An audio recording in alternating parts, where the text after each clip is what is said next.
인사들이 많아서 좀 평소보다 좀 말씀을 좀 일찍 이렇게 끝내도록 하겠습니다. 앞에 이렇게 보이는 사진은요, 제가 몇 년 전에 그 이스라엘 그 성지순례 갔을 때 찍었던 갈릴리 호수의 사진입니다.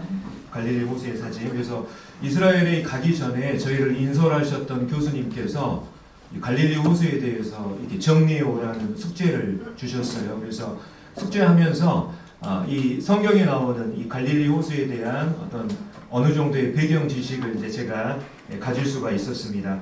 하지만 제가 이제 이스라엘에 이제 도착해서 실제로 이 갈릴리 땅을 제가 밟고요. 그다음에 그곳의 면적과 또 지형을 제가 이렇게 직접 눈으로 보고 또 그곳의 바람과 또 기온을 이제 제가 정말 실제로 몸으로 체감하면서 이 갈릴리 호수에 대한 진짜 이 갈릴리 호수를 제가 경험할 수가 있었는데요. 오늘 말씀의 이 주제인 순종이라고 하는 것이 바로 이와 같습니다.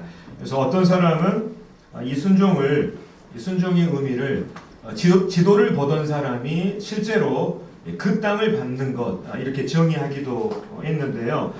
우리가 이미 알고 있는 이 성경에 대한 지식, 특별히 하나님에 대한 이 이론적인 지식을 정말 살아있는 지식, 또 경험적인 지식으로 바꿔주는 이 통로가 바로 이 순종이라고 하는 것입니다. 그래서 이것을 통해서 우리의 신앙을 더욱더 생명력 있고 또 성숙하고 또 견고한 신앙으로 이렇게 세워주는 이 통로가 바로 이 순종인 것이죠.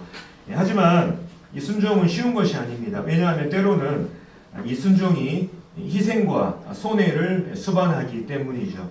마치 제가 이 갈릴리 땅을 밟기 위해서 제가 비행기 티켓 값을 제가 지불을 해야 되고요. 뿐만 아니라 여행 준비물을 챙겨야 하는 이런 수고가 동반되지 않습니까? 또 때로는 그 하나님의 이 말씀이 내 자아를 정말 수술하듯이 내 양심을 아프게 이렇게 찔러올 때가 있습니다. 이럴 때 그 말씀에 순종하기 위해서는 내 자아를 깨트려야 되지 않습니까? 그렇기 때문에 순종은 실은 어려운 것입니다.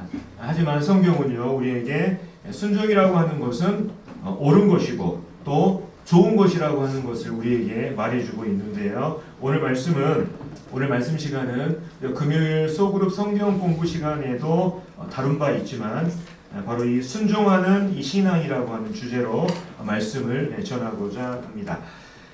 이 순종이라고 하는 단어는요, 신약 성경이 한 65번 정도 나옵니다. 그리고 이 순종에 해당하는 헬라어가 휘파쿠오라고 하는 단어예요. 이 휘파라고 하는 말은 아래라는 뜻을 가지고 있고, 이 쿠오라고 하는 말은 듣는다 이런 뜻을 가지고 있습니다. 그래서 이 휘파쿠오의 문자적인 의미는 아래에서 듣는다고 하는 이런 의미를 가지고 있죠. 그래서 이 순종이라고 하는 것이 먼저는 낮은 마음으로 주의 깊게 듣는다고 하는 것을 전제로 하고 있습니다. 그래서 우리가 낮은 마음을 가지고 주의 깊게 들을 때 그때 이제 순종이 시작된다고 하는 것을 우리가 이 단어를 통해서 알 수가 있죠. 그리고 우리가 이 들은 것을 실질적인 행동으로 옮기는 것, 이것이 바로 순종인 것입니다. 에베소 6장 1절부터 3절 말씀에 이런 말씀이 있습니다. 자녀들아, 주 안에서 너희 부모에게 순종하라. 이것이 옳으니라. 네 아버지와 어머니를 공경하라. 이것은 약속이 있는 첫 계명이니 이로써 네가 잘되고 땅에서 장수하리라.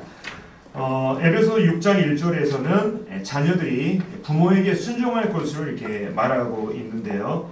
자녀들이 부모의 말을 먼저 잘 듣고 그 들은 것을 구체적인 행동으로 옮기라고 하는 이러한 뜻입니다. 그리고 이것을 부모에게 순종하는 이것을 옳다고 지금 말하고 있죠. 여기서 말하는 이 옳다고 하는 이 의미는요, 자녀가 부모에게 순종하는 것은 마땅한 것일 뿐만 아니라 그 자녀 당사자에게도 좋다고 하는 이 결과를 가져온다, 이런 의미도 포함되고 있습니다. 그 증거가 어디에 있냐면 3절 후반부에 보면 이것은 약속이 있는 첫 계명이니 이로써 네가 잘되고 땅에서 장수하리라. 자녀가 정말 부모를 공경하는 마음으로 순종하게 될 때 결국 자녀가 잘되고 땅에서 장수하게 되는 이 유익하고 좋은 결과를 그 자녀에게 가져다 준다는 것이죠. 그래서 우리 말에도 이런 말이 있어요. 부모 말을 잘 들으면 자다가도 떡이 생긴다. 이런 속담이 있지 않습니까? 이 말은 우리가 부모 말에 순종하는 것은 그것이 옳은 것일 뿐만 아니라 정말 부모 말에 순종하게 될 때 생각지도 않은 이런 좋은 결과를 가져온다는 이런 의미를 가지고 있습니다. 마찬가지로 우리가 하늘 아버지인 우리 하나님의 말씀에 이 순종하는 것은 마땅하고 옳은 것일 뿐만 아니라 그 말씀에 순종하는 우리에게도 좋은 결과를 가져오게 되는 것이죠. 그래서 자녀 부모 말을 잘 들으면 자다가도 떡이 생긴다. 이 속담이 요즘은 좀 많이 이제 바뀌었다고 합니다. 어떻게 바뀌었냐면 마누라 말을 잘 들으면 자다가도 떡이 생긴다. 이런 말로 이제 바뀌었다고 하는데 자매님들 여기에 동의하십니까? 예, 또 특별히 이제 이 순종과 비슷한 것 같지만 약간의 차이가 있는 이 복종이라고 하는 단어가 있어요. 복종. 우리는 흔히 이 복종이라고 하는 단어를 생각할 때 이런 걸 떠올립니다. 맹목적인 굴종, 그 다음에 무조건적인 이러한 충성을 떠올리는데 성경에서 말하는 복종은 이러한 것들과는 좀 차이가 있어요. 이 복종에 해당되는 이 헬라어는 휘포타소라고 하는 이러한 단어입니다. 이 단어는 어떤 뜻을 가지고 있냐면 아래에 배치한다 이런 뜻을 가지고 있어요. 그래서 이 말은 이 단순한 행동보다는 우리의 어떤 마음의 태도 그리고 위치 선정과 관련된 이러한 말입니다. 그래서 정해진 질서와 권위 아래 자기 자신을 배치하는 것 이게 복종의 의미입니다. 성경에서 말하는 이 복종의 의미. 그래서 로마서 13장 1절에 이런 말씀이 있습니다. 각 사람은 위에 있는 권세들에게 복종하라.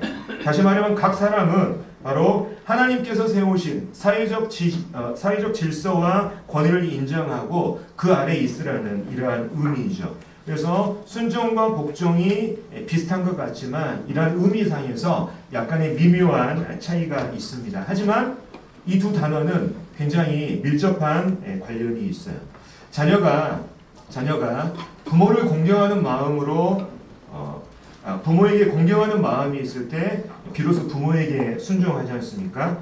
마찬가지로 우리가 하나님의 그 권위, 하나님의 그 말씀 아래에 있고자 하는 그 마음이 있을 때 우리는 비로소 순종하게 되는 것입니다. 그래서 비로소 우리가 하나님 앞에 복종하고자 하는 이 마음이 있을 때 비로소 이것이 순종이라고 하는 이 결과로 이어지게 된다는 것이죠.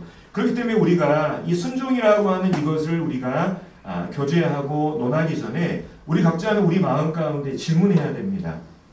내가 정말 하나님 앞에 그 하나님의 권위 앞에 하나님의 그 말씀 앞에 내 자신을 내려놓고자 하는 이 복종의 마음이 있는지 우리 자신을 진지하게 점검할 필요가 있는 것이죠. 그래서 순종에 앞서 우리는 이 복종의 마음 하나님이 이 권위 아래 있고자 하는 그 마음이 있는지를 우리가 생각해 볼 필요가 있습니다. 또 이 순종이라고 하는 것은요, 나라는 사람이 과연 어떤 사람인지를 우리에게 보여줍니다. 다시 말하면 그 사람의 정체성을 증거하는 것이 바로 이 순종이라고 하는 거예요. 예수님께서는요, 요한복음 10장 27절에 이런 말씀을 하셨습니다. 내 양은 내 음성을 들으며 나는 그들을 알며 그들은 나를 따르느니라. 예수님께서 하신 이 말씀은요, 정말 우리가 예수님을 목자로 모시는 그분의 소유의 양이라고 한다면, 다시 말해서 정말 우리가 성령으로 거듭난 하나님의 사람이라고 한다면 정말 완벽하지는 않더라도 정말 주님의 음성을 듣고 따르고자 하는 이런 방향성을 가지게 된다는 거예요. 방향성. 완벽하게 우리에 순종하지 않지만 주님을 목자로 모시는 양이라고 한다면 그분께 순종하고자 하는 이 방향성을 우리가 가지게 된다고 하는 것입니다. 그래서 주님의 양들은 목자이신 주님의 음성에 귀 기울이고 그분의 음성을 따르고자 하는 이 방향성을 가지고 있기 때문에 주님의 말씀에 순종하지 못하는 그 자신을 발견하게 될 때 어떤 마음이 듭니까? 주님께 죄송한 마음이 들고 순종하지 못하는 이 자신을 볼 때 안타까운 마음이 들게 되는 거예요. 이것이 바로 주님의 이 양된 사람들의 진정한 특징인 것을 보게 됩니다. 또 뿐만 아니라 우리가 잘 아는 말씀 야고보서 2장 26절에 이런 말씀이 있어요.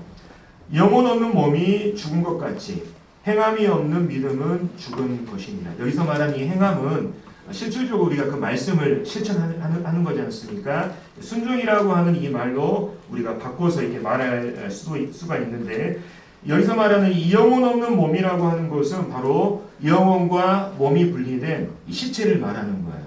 시체는 어떻습니까? 생명이 없기 때문에 움직이지를 못하지 않습니까? 그래서 영혼과 몸이 분리된 시체는 생명이 없는 것처럼 바로 행함이 없는 이 믿음 역시 생명이 없는 가짜 믿음이라고 하는 것을 이 야고보서 2장 말씀이 우리에게 말해주고 있습니다. 다시 말해서 참된 믿음, 참된 생명은 바로 이 행함이라고 하는 순종으로 연결되고 이 행함으로 순종으로 증명된다고 하는 것이죠. 특별히 이제 2장 19절에 보면 굉장히 의미심장한 말씀이 있습니다. 네가 하나님은 한 분이신 줄을 믿느냐? 잘하는도다. 귀신들도 믿고 떠느리라. 이 말씀은 어떤 의미를 가지고 있냐면, 귀신들도 하나님이 한 분이라고 하는 이 성경적 교리를 잘 알고 있고, 뿐만 아니라 그것에 동의할 뿐만 아니라 하나님을 두려워한다는 거예요. 다시 말씀드립니다. 귀신들도 하나님이 한 분이시라고 하는 이 성경적인 교리에 동의할 뿐만 아니라 그들이 하나님에 대해서 두려워하는 마음을 가지고 있다고 하는 거예요. 근데 귀신들은 어떻습니까? 하나님께 순종하지 않지 않습니까? 이것은 우리에게 오늘날 무엇을 말해줍니까? 우리가 이 복음의 교리, 예를 들어 하나님께서 유일하신 창조주라고 하는 이러한 사실 뿐만 아니라 예수님의 그 십자가의 대속과 영원한 속죄에 대해서 우리가 동의한다고 해서 그것이 또 우리가 하나님을 두려워하는 그 마음이 있다고 해서 그것이 우리의 참된 믿음의 증거, 참된 생명의 증거는 아니라고 하는 거예요. 우리가 정말 참된 믿음을 소유하고 있다면 그것은 행함, 이 순종으로 연결된다고 하는 것이고, 정말 우리 이 믿음의 이 진정한 증거, 참된 생명의 증거는 말과 지식과 논리가 아니라 바로 행함, 이 순종이라고 하는 것을 지금 이 성경 말씀이 우리에게 증거하고 있는 것입니다. 그래서 사실 우리가 구원받았다고 하는 것을 어떻게 표현할 수가 있냐면 바로 내가 하나님의 권위 아래로 들어가겠습니다. 이 말하고 똑같은 것입니다. 과거에 내가 주인 되었던 이 삶을 내려놓고 이제 하나님을 주인으로 모시는 삶, 이제 내가 하나님의 권위 아래에 있는 새로운 생명으로 태어났습니다. 이게 바로 거듭남의 진정한 의미지 않습니까? 그래서 사람이 구원받아서 하나님의 이 권위 아래에 있을 때 자연스럽게 이 순종이라고 하는 이 방향성이 그 뒤를 따르게 되는 것이죠. 그렇기 때문에 이 순종이라고 하는 것은 바로 우리들의 이 정체성을 증거하는 아주 중요한 증거라고 할 수가 있습니다. 또 뿐만 아니라 요한복음 14장 15절 말씀에 보면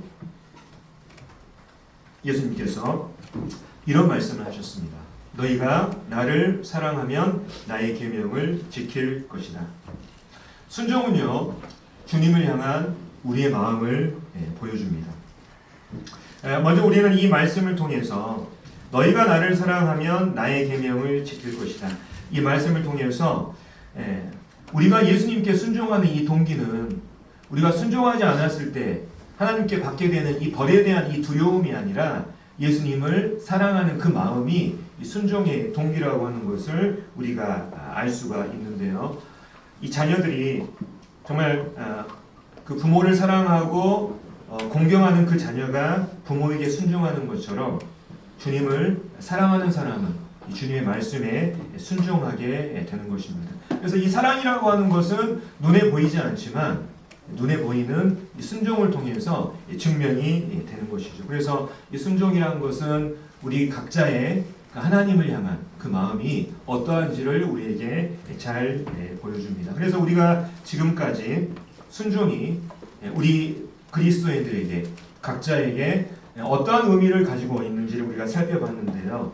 많은 사람들이 순종을 생각할 때 그것은 하면 좋은 것이고 또 안 해도 별 문제 없다고 하는 이런 식의 어떤 취사 선택의 문제로 생각하거나 또 때로는 교회 안에서 이 순종을 강조하지 않습니까? 그러면 그것을 불편하게 생각하는 이러한 경향이 있는데요. 우리가 앞에서 살펴본 것처럼 이 순종은 사실 우리의 정체성을 증거함과 동시에 주님을 향한 우리의 마음을 드러내는 이러한 중요한 의미를 가지고 있습니다. 정말 우리가 정말 주님을 목자로 모시는 그분의 양이 정말 맞는지, 우리의 믿음이 정말 생명 있는 믿음인지, 우리가 얼마나 주님의 이 권위 아래 있고자 하는 이런 마음이 있는지, 또 우리가 얼마나 주님을 사랑하는지를 보여주는 그 증거가 바로 이 순종인 것이죠. 특별히 이제 예수님께서요, 이 땅에 계실 때 요한복음 4장에 이런 말씀을 하셨습니다. 예수께서 이르시되 나의 양식은, 여기서 양식은 음식을 얘기합니다. 나의 양식은 나를 보내신 이의 뜻을 행하며 그의 일을 온전히 이루는 이것입니다. 자, 다시 한번 읽겠습니다. 예수께서 이르시되 나의 음식은 나를 보내신 이의 뜻을 행하며 그의 일을 온전히 이루는 이것이니라. 예수님께서는 이 땅에 계실 때 이 순종하는 것을 자신의 삶의 중요한 의미이자 자원으로 여기셨습니다. 중요한 의미이자 자원. 이 말씀을 우리가 간단하게 이제 풀어보면 예수님께서는 이렇게 말씀하시는 거죠. 나의 음식, 나의 양식은 하나님의 뜻에 순종하는 것이다. 이렇게 우리가 받아들일 수가 있는 건데요. 당시 이 말씀의 배경은 이렇습니다.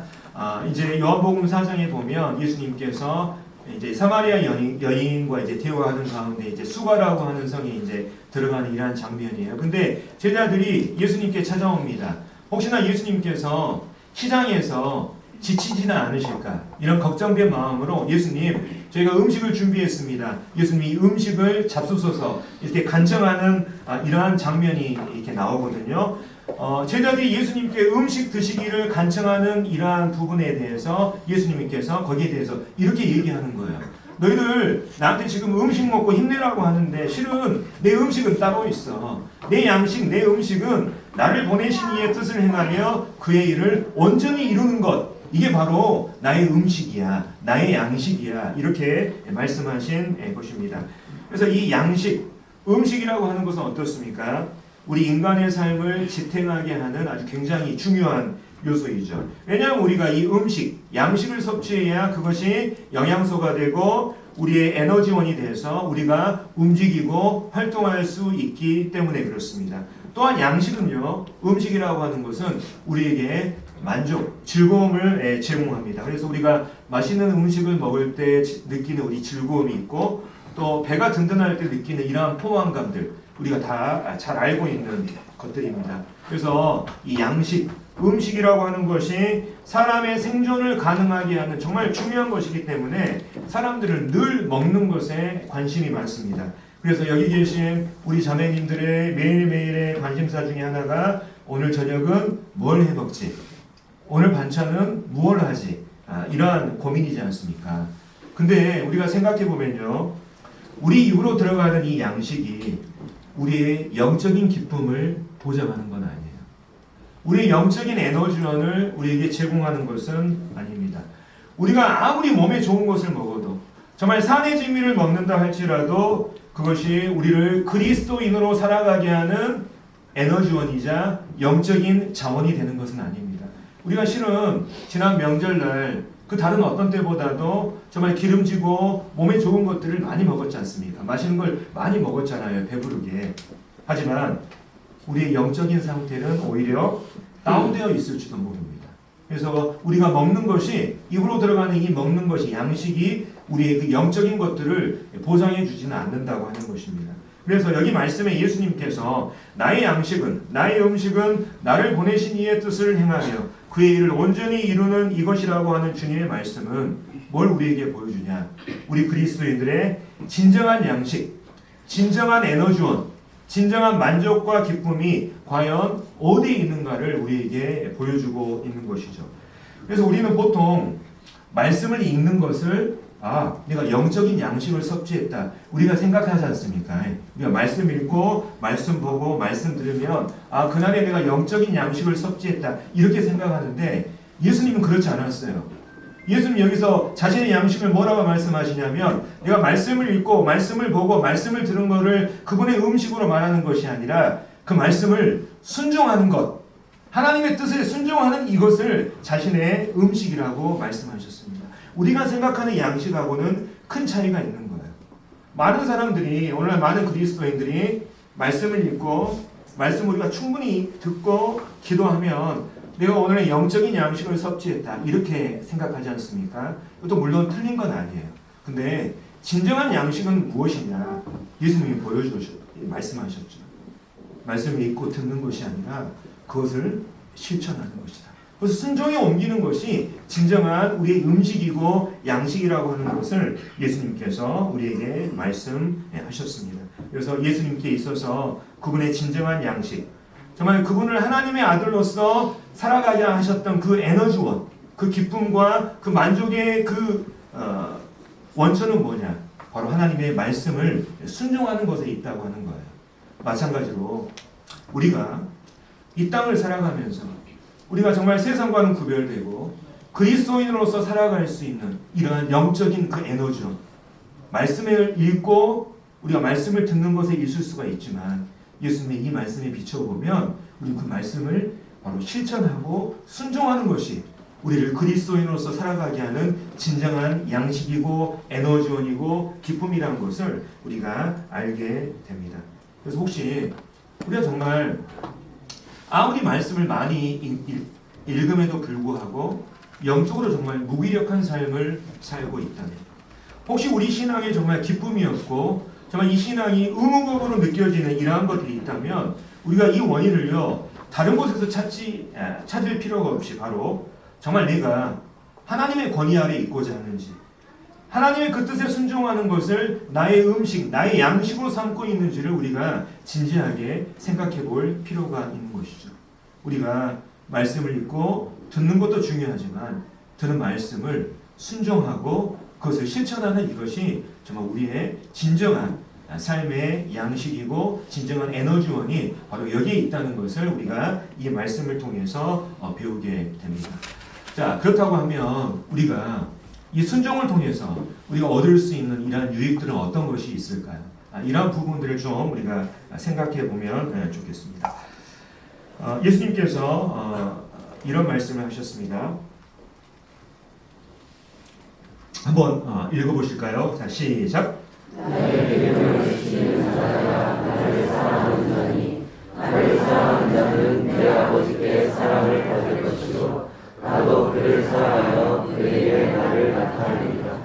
이 말씀에는 주님을 사랑하여 순종하는 사람들에게 주님께서 하신 그 약속, 은혜, 축복이 여기에 나와 있는데요.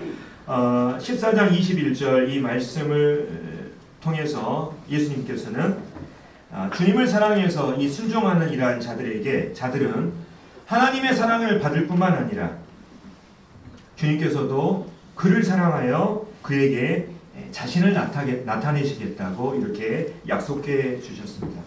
물론 하나님께서는 우리 자녀들을 사랑하시죠. 하지만 여기에서 언급하는 이 사랑은 어떤 사랑이냐면 하나님의 뜻에 순종하는 사람들에게 하나님이 주시는 이 특별한 약속, 특별한 은혜와 축복을 우리에게 보여주고 있습니다. 그 특별한 은혜 중에 하나가 바로 여기에 그 사람에게 우리 주님을 나타내는 거예요. 그 사람에게 우리 주님을 나타내는 것. 우리가 얼핏 이 말씀을 읽으면 우리가 이 말씀을 이렇게 받아들일 수 있습니다. 우리가 주님의 말씀에 순종하는 삶을 살게 될 때 세상 사람들이 우리들의 모습을 보고 우리 안에 계신 그리스도를 발견하게 된다. 이러한 말씀을 우리가 얼핏 보면 이해할 수가 있는데 실은 이 말씀은 이러한 의미를 가지고 있습니다.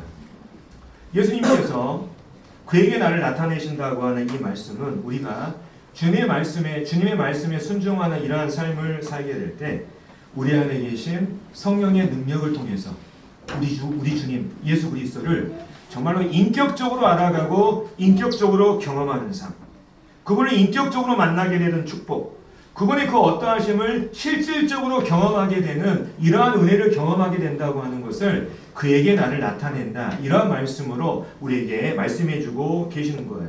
그래서 제가 서두에도 말씀드렸다시피 이 순종이라고 하는 것이 우리가 가지고 있는 이론적 지식, 성경에 대한 이 지식, 하나님이 어떤 분인가에 대한 이러한 이론적인 지식을 바로 실질적이고 정말 경험 있고 경험적이고 살아있는 지식으로 바꿔주는 이것이 바로 순종이라고 하는 이것이라고 말씀을 드렸지 않습니까? 그래서 우리가 순종하는 이 삶을 통해서 우리가 지식적으로 또 알았던 이 하나님을 정말 우리가 그 지식이 살아있는 지식, 실질적으로 하나님을 경험하는 이러한 지식이 된다고 하는 이것입니다. 그래서 이 순종을 통해서 우리가 주님을 정말 인격적으로 경험하고 주님이 어떤 분이신지를 정말 이론이 아니라 논리가 아니라 지식이 아니라 실질적으로 알아가게 된다고 하는 거죠.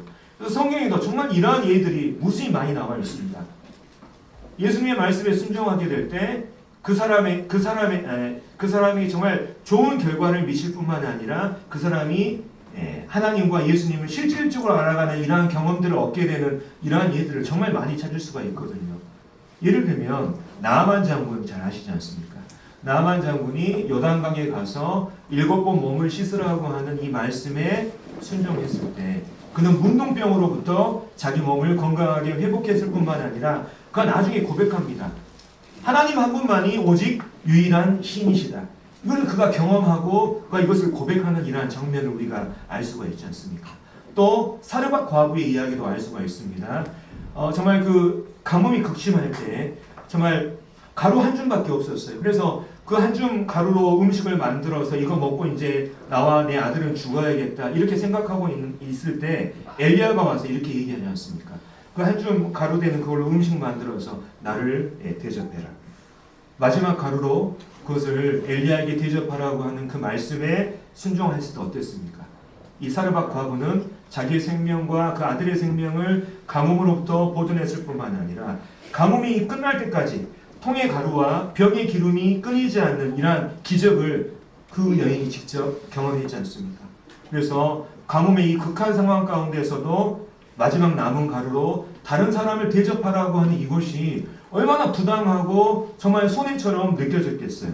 하지만 이 과부는 순종을 통해서 오히려 풍성히 공급하시는 그 하나님을 직접 경험하게 된 것이죠.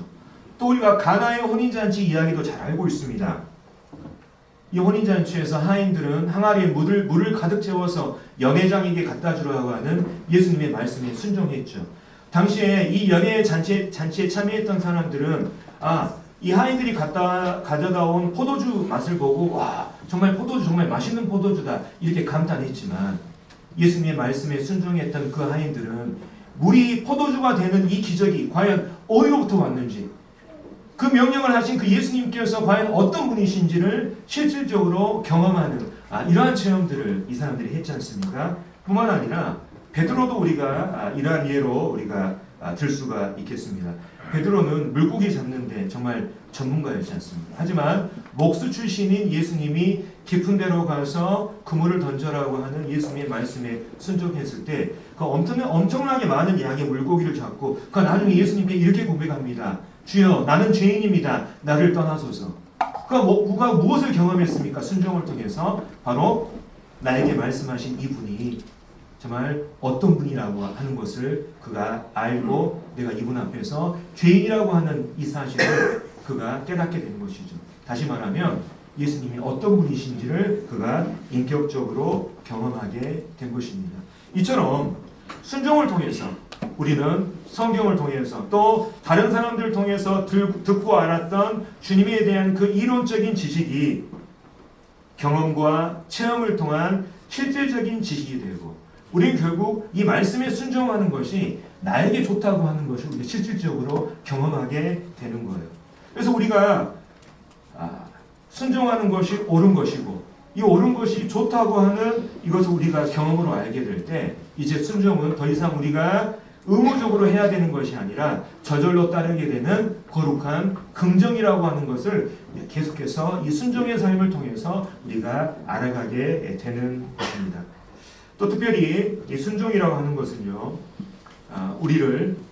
우리가 주님을 인격적으로 경험하게 하는 이러한 유익이 있을 뿐만 아니라 우리 신앙의 위기 상태에서 우리의 신앙을 견고하게 지탱하는 이러한 유익도 우리에게 제공합니다. 우리가 잘 아는 말씀인데 마태복음 7장 후반절에 보면 예수님께서 이 산상수훈을 마무리하시면서 이런 결론을 그곳에 모인 사람들에게 이렇게 말씀하십니다. 제가 한번 쭉 읽어보겠습니다. 그러므로 누구든지 나의 이 말을 듣고 행하는 자는 그 집을 반석 위에 지은 지혜로운 사람 같으리니 비가 내리고 창수가 나고 바람이 불어 그 집에 부딪히되 무너지지 아니하나니 이는 주추를 반석 위에 놓은 까닭이요 나의 이 말을 듣고 행하지 아니하는 자는 그 집을 모래 위에 지은 어리석은 사람 같으리니 비가 내리고 창수가 나고 바람이 불어 그 집에 부딪힘에 무너져 그 무너짐이 심하니라. 예수님께서는 이 말씀을 통해서 말씀을 듣고 행하는 사람들과 말씀을 들었음에도 그것을 행하지 않는 사람들을 뭘로 비유하시냐면 집으로 비유하십니다. 집으로 비유하셔요. 그리고 이 말씀에 뭐가 나오냐면 비가 나오고요. 창수가 나고 바람이라고 하는 이런 단어가 나옵니다. 이 비와 바람과 창수는 우리 삶, 우리 신앙에 뜻밖에 찾아오는 이러한 시련과 위기를 말합니다.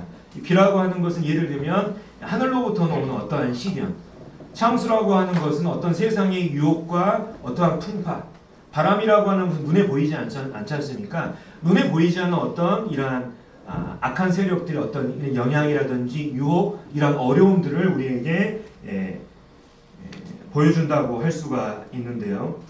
평소 하나님의 말씀에 순종하는 사람들은 삶의 시련이나 위기가 닥쳤을 때 쉽게 무너지지 않습니다.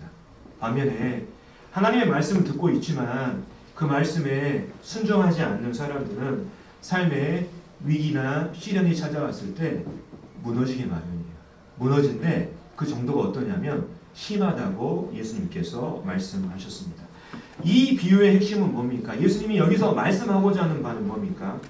우리가 위기 상황에 닥쳤을 때 그것을 이겨낼 수 있는 힘, 우리 신앙을 지탱할 수 있는 힘은 우리가 알고 있는 지식이 아니라는 거예요.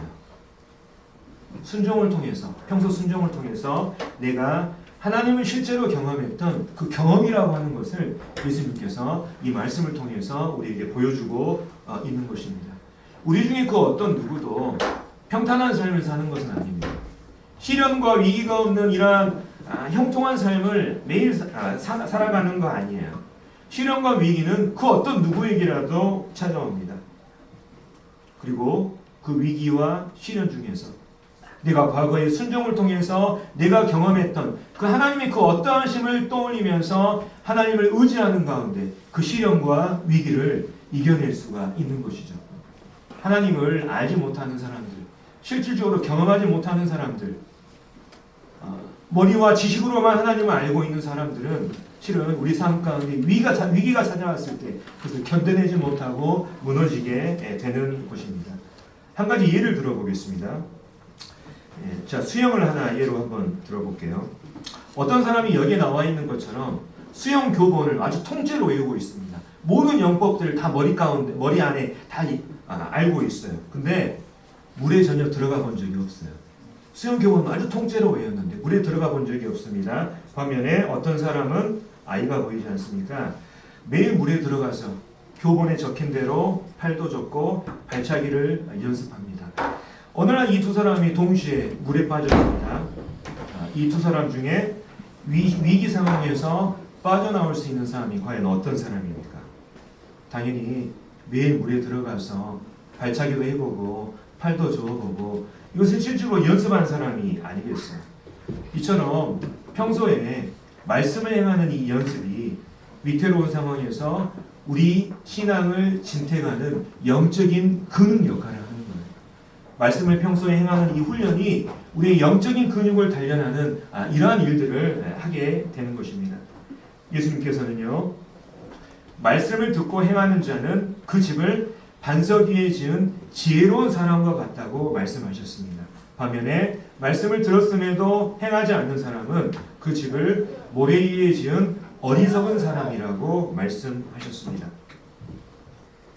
현재 자매님들, 나는 과연 어디에 집을 짓는 어떠한 사람입니까? 우리가 들은 것에만 머무르는지 아니면 들은 것을 실질적인 순종으로 연결하는지 이러한 부분들을 우리 한번 고민해 봤으면 좋겠습니다. 제가 이번에 이제 설 명절에 여수를 갔습니다. 여수에 이제 이순신 광장에 가족들하고 모여 있는데 설 명절이라 그런지 사람들이 이제 막 연을 날리고 있더라고요. 그래서 이제 사진은 제가 찍지 못했습니다. 여기 이제 연이 있잖아요. 하늘 높이 나는 연이 있는데 만약에 이 연이 나는 이 연 줄만 없으면 이 줄만 없으면 내가 정말 하늘 높이 더 높이 내가 날아갈 수 있을 텐데 이러한 생각으로 여기 있는 줄을 딱 끊어버린다면 어떻게 될까요? 이 연은요 하늘로 올라가는 것이 아니라 바로 땅으로 추락하고 말 것입니다. 이 연이요 높이 날 수 있는 그 이유는 어디 있냐? 바로 이 연이 연줄을 의지하고 있기 때문에 그렇습니다. 이 연줄이 연을 붙잡고 있기 때문에 연이 하늘 높이 날 수가 있는 거예요. 하나님의 말씀에 순종하는 것은요 마치 이 연이 연줄을 붙잡는 것과 같습니다. 순종은 우리를 억압하는 구속이 아니에요. 오히려 세상의 거센 바람 속에서도 우리가 정말 추락하지 않고 더 높이 비상하게 만드는 이 연줄과 같은 역할을 이 순종이라고 하는 것이 하는 것입니다. 순종을 우리가 의무로 생각하는 것이 아니라 실질적으로 우리가 순종하는 삶을 살게 될 때 이것이 정말 마땅할 뿐만 아니라 나에게 좋다고 하는 이 경험을 통해서 우리는 계속해서 순종의 삶을 살아가게 되고 우리의 신앙은 계속해서 탄탄해지고 견고하게 세워지는 것입니다. 시간이 돼서 제가 말씀을 빨리 정리하겠습니다. 순종 어렵습니다. 순종 정말 어렵습니다. 왜냐하면 순종은 희생과 손해를 때로는 동반하기 때문이죠. 또 내 자아를 깨뜨려야 되는 그 아픔을 동반하기 때문에 순종은 실천하기가 어려운 것입니다. 하지만 순종은 옳은 것이고 순종하는 그 사람에게 좋은 것입니다. 순종을 통해서 우리는 주님을 인격적으로 경험할 수가 있습니다. 순종을 통해서 우리는 그리스도인으로서 살아갈 수 있는 그 에너지원을 얻습니다. 순종을 통해서 우리는 삶에 찾아오는 시련과 위기 속에서 우리는 그것을 이겨낼 수 있는 영적인 근육을 순종을 통해서 단련합니다. 그래서 우리 신앙이 머리에만 머무는 이러한 이론적인 신앙이 아니라 정말 이 순종을 통해서 생명력 있고 또 성숙하고 견고한 신앙이 되기를 바라는 이런 마음이 있습니다. 우리 올 한 해 주제 말씀이 오늘 사회자께서 말씀하셨습니다. 형제를 사랑하여 서로 우애하고 존경하기를 서로 먼저 하고. 이 말씀 역시 지식에 머무르면 안 되는 거예요. 우리가 한두 달 이걸 실천하고 여기서 끝나는 것이 아니라 우리가 계속해서 우리 신앙 가운데 이 교회의 이 모임의 이러한 성도들 간의 교제 가운데 계속해서 순종으로 이어져야 될 이러한 말씀입니다. 그래서 남은 한 주도 순종을 실천하는 이러한 평안한 한 주 되시기를 바라면서 이상 말씀 마치겠습니다.